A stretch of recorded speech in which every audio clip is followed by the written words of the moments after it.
15ই মে 2024 বুধবার আমরা বেরিয়ে পড়েছিলাম নর্থ সিকিমের উদ্দেশ্যে। মেমারি থেকে আমরা প্রথম গিয়েছিলাম বর্ধমান স্টেশনে।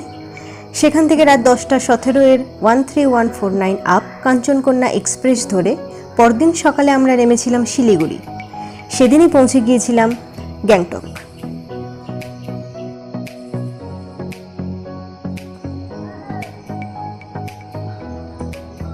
লোটা কম্বল নিয়ে ট্রেনের অপেক্ষায়।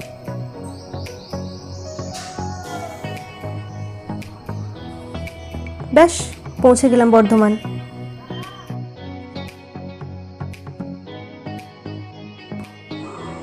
আমাদের সাথে আর যারা গেছিল প্রত্যেকে হাজির হয়ে গেছে বর্ধমান স্টেশনে। এখানে পুচকের খাওয়া দাওয়া এখন চলছে, তার শেষ হলে আমরা সবাই খাওয়া দাওয়া করব। মামা ভাগ্নায় গল্পের আসর জমিয়েছে, আর আমার এখানে আছে আর এক ভাই, এক বোন, কাকু, কাকিমা আর এক দিদন। অবশেষে সিটি বাজাতে বাজাতে চলে এসেছে আমাদের কাঞ্চনকন্যা এক্সপ্রেস। তার পুরনো পোশাক ছেড়ে নতুন পোশাকে হাজির কাঞ্চনকন্যা, মানে পুরনো আইসিএফ বগি ছেড়ে নতুন LHB বগি দেওয়া হয়েছে এই ট্রেনে।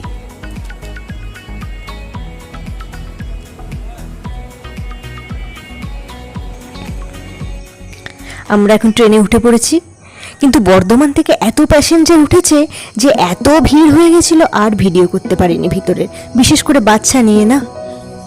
কিন্তু উনি কখন কি টুকুস করে ঠিক বাথরুমের ভিডিওটা কিন্তু করে নিয়েছে, দেখে নিন।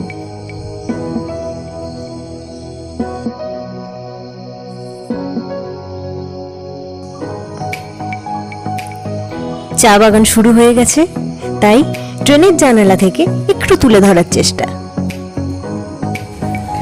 16ই মে সকাল 8টা নাগাদ আমরা পৌঁছে গিয়েছিলাম শিলিগুড়ি স্টেশনে। সেখান থেকে আমরা গাড়ি করে বেরিয়ে পড়ব গ্যাংটকের উদ্দেশ্যে। কি অবস্থা একবার দেখুন, এত সুন্দর একটা স্ট্রাকচার, অথচ চারপাশটা কি অবস্থা। আমরা গাড়ি পেয়ে গেছি। স্টেশন থেকে টোটো করে আমরা একটা জায়গায় গিয়ে গাড়ি ধরেছিলাম। এরপর আমরা বেরিয়ে পড়লাম গ্যাংটকের উদ্দেশ্যে।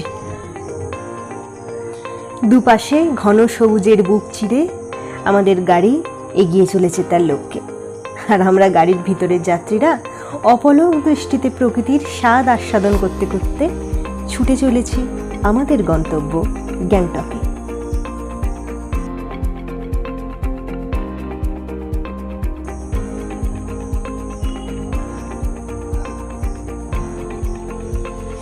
ডান দিকে দেখা যাচ্ছে করোনেশন ব্রিজ।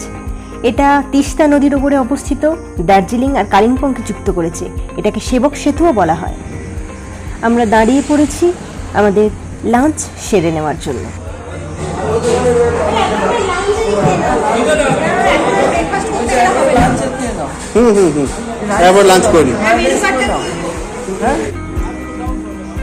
রেস্টুরেন্টের পিছনের ব্যালকনি থেকে পিছনের ভিউ।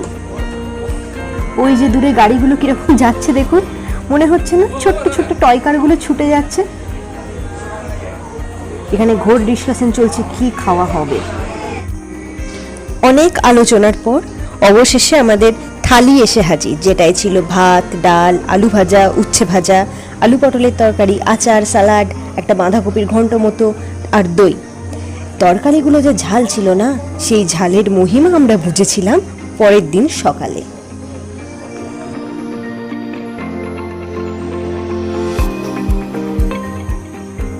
খাওয়া দাওয়া শেষ করে আমাদের আবার যাত্রা শুরু হয়ে গেছে। গ্যাংটক আর মাত্র 38 কিলোমিটার। আমরা তিস্তাকে বাঁ পাশে রেখে ছুটে চলেছি।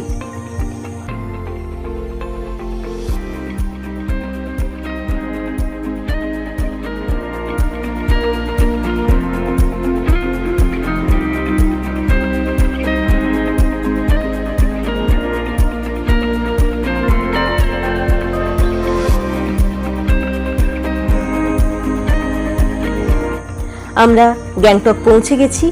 এখানে আমরা দেওরালি ট্যাক্সি স্ট্যান্ড থেকে ট্যাক্সি নিয়ে গ্যাংটকের ভিতরে আমাদের হোটেলে পৌঁছে যাব, কেননা শিলিগুড়ির কোনো গাড়ি গ্যাংটকের ভিতরে ঢুকতে পারে না। আর আমাদের দুটো ট্যাক্সি লেগেছিল, আর প্রতি ট্যাক্সিতে আমাদের 300 টাকা করে মোট 600 টাকা লেগেছিল।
আমরা ঢুকে পড়েছি গ্যাংটকের ভিতরে, আর ডান দিকে যে ব্রিজটা দেখছেন ওপরে, তার ঠিক একটু ওপরে গ্যাংটক মল। তবে আমাদের হোটেলটা মল রোড থেকে বেশ কিছুটা দূরে ছিল, যার ফলে আমরা যখন হোটেলে ঢোকার পরে মল রোডে এসেছিলাম আমাদের বেশ বেগ পেতে হয়েছিল, কেননা রাস্তাটা ছিল বিভৎস চড়াই। আমরা আমাদের হোটেলে ঢুকছি। হোটেলের নাম জেন লন্ডন প্যালেস।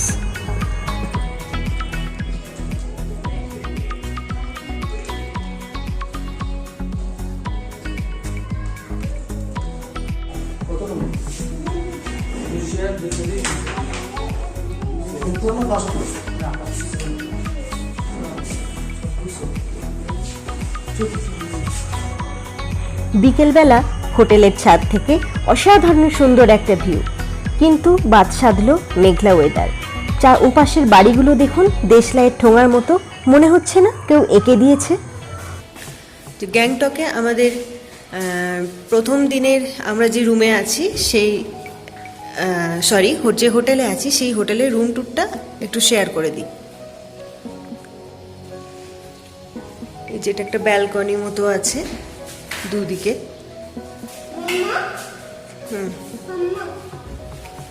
ওইখানটাতে উঠিস না, একদম উঠিস না, এটা ওপেন জানলা, এইখানটায় উঠেছিল। দেখো যে আমাদের ঘর কত 202। আচ্ছা, এই হোটেলটার নাম কি হলো? জেন লন্ডন প্যালেস হোটেলটার নাম। এটা আমাদের রুম।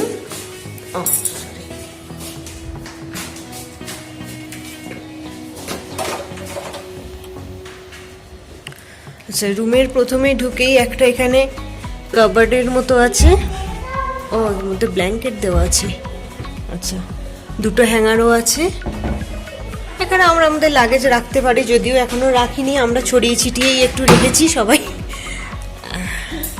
এখানে টিভি, সোফা, টেবিল, একটা বেড, আর এখানে মিরর। এখানে জানালা আছে, জানলা থেকে খুব সুন্দর একটা বাইরের ভিউ পাওয়া যাচ্ছে। বাথরুমটাও খুব সুন্দর, বেশ পরিষ্কার পরিচ্ছন্ন। বেসিন, গিজারটা সবসময় চলছে না, যখন বলা হবে ইউজ করা হবে তখন ওরা চালিয়ে দিয়ে যাবে।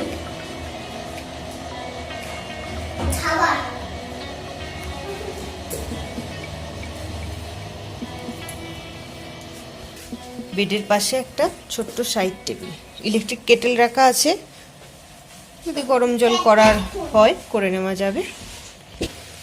আচ্ছা, হোটেলের নাম, ফোন নাম্বার ডিসক্রিপশন বক্সে দেওয়া থাকবে। আপনাদের কারোর যোগাযোগ করার ইচ্ছা হলে আপনারা যোগাযোগ করে নিতে পারবেন। সন্ধেবেলা চা স্ন্যাক্স খেয়ে আমরা বেরিয়ে পড়েছিলাম মল রোড যাওয়ার জন্য। খুব সুন্দর একটা জায়গা, তবে গ্যাংটকে কিন্তু ঠান্ডা অতটা নেই, বেশ গরম গরম করছিল। সন্ধেবেলায় এই আলো ঝলমলে মল রোড দিয়ে প্রিয়জনের হাত ধরে কিন্তু হাঁটাই যায়, সঙ্গে চা আর টুকিটাকি খাবার। কথা দিচ্ছি মন্দ লাগবে না। অবশেষে আমাদের ঘোড়া সাঙ্গ করতে ঝমঝমিয়ে নেমে এলো বৃষ্টি, আর সেই সঙ্গে ভিডিওটা আজ এখানেই শেষ করছি। দেখা হচ্ছে পরের ভিডিওতে। আমাদের পরের গন্তব্য লাচুং 0 পয়েন্ট। ভালো লাগলে অবশ্যই লাইক, কমেন্ট এবং সাবস্ক্রাইব করে দেবেন, আর নিজেদের বন্ধু বান্ধব আত্মীয় স্বজনদের মধ্যে ভিডিওটা শেয়ার করে দেবেন। সঙ্গে রাখবেন ট্রাভেল অ্যান্ড এক্সপ্লোর। ভালো থাকবেন, সুস্থ থাকবেন।